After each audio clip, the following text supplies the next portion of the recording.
Saudara, sejumlah pedagang di Sabang menyambut baik keputusan pemerintah yang memberlakukan penjualan minyak goreng satu harga per 19 Januari 2022 lalu di seluruh toko retail modern. Berikut informasi selengkapnya.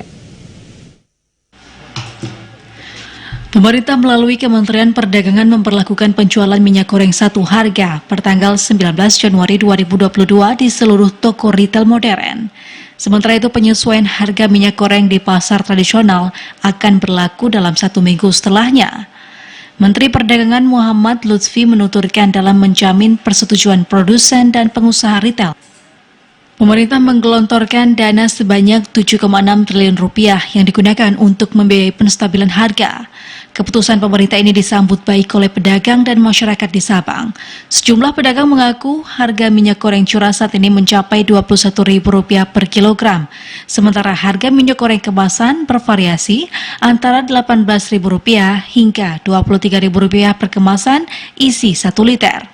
Hal itu dikatakan Hendra dan Syahrial sebagai pedagang. Menurut mereka, kebijakan ini akan baik dan berdampak dengan turunnya harga kebutuhan lainnya termasuk ongkos angkut barang.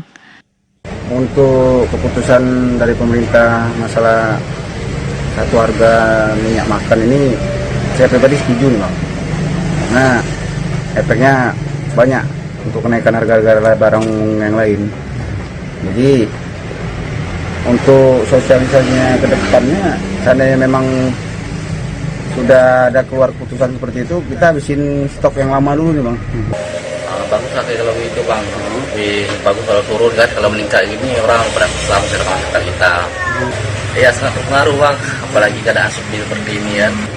Ya menurut kami sih lebih baik harga normal Bang, lebih mudah itu kan. Kalau mahal saya masyarakat. Menurutnya, akibat kenaikan harga minyak goreng ini juga menurunkan daya beli masyarakat, sehingga pedagang tidak berani menstok lebih banyak karena takut merugi. Dari Sabang, Mahfud, TVRI Aceh melaporkan.